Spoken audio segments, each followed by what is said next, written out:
एक समय की बात यह है कि राजा बलि समय बिताने हेतु किसी एकांत स्थान पर गधे के रूप में छिपे हुए थे।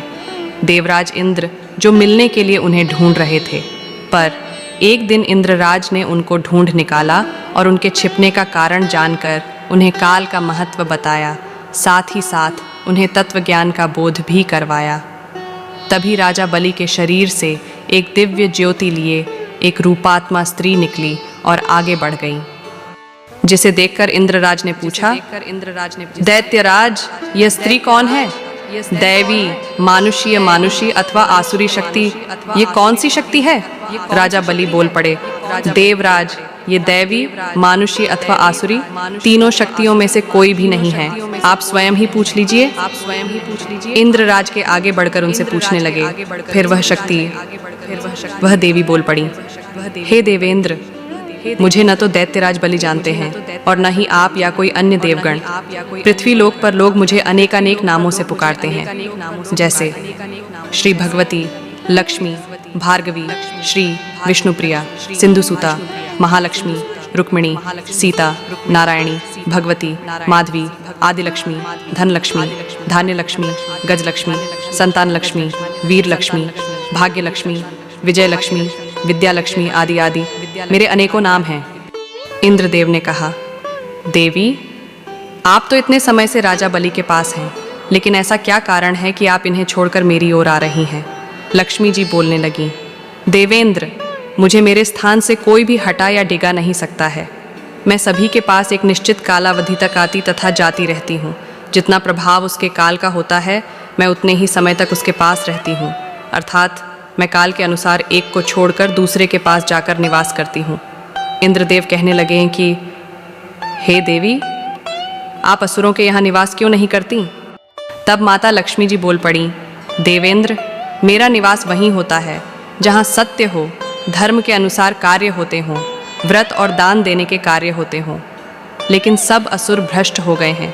ये पहले इंद्रियों को वश में कर सकते थे, सत्यवादी थे, ब्राह्मणों की रक्षा करते थे, पर अब इनके ये गुण नष्ट होते जा रहे हैं।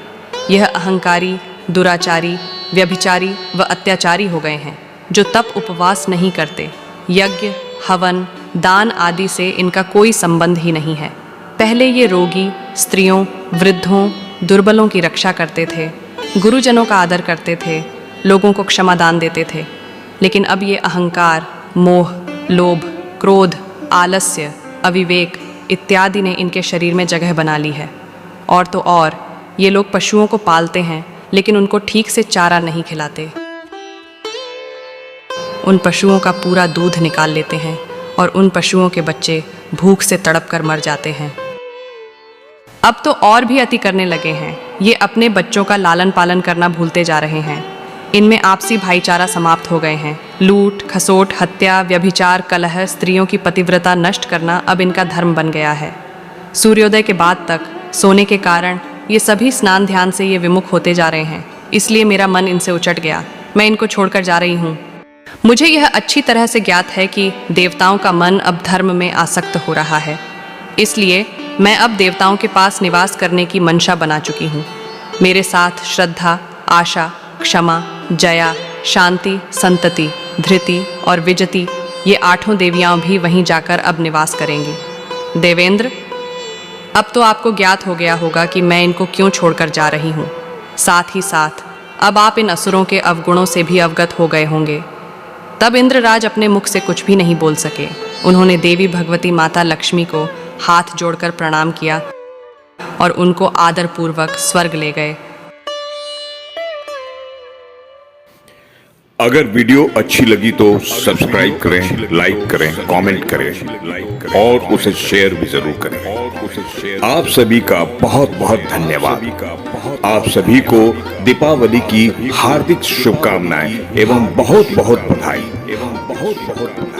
भारत माता की जय। जय भारत की जय। हिंदुस्तान जिंदाबाद। जय महाराष्ट्र।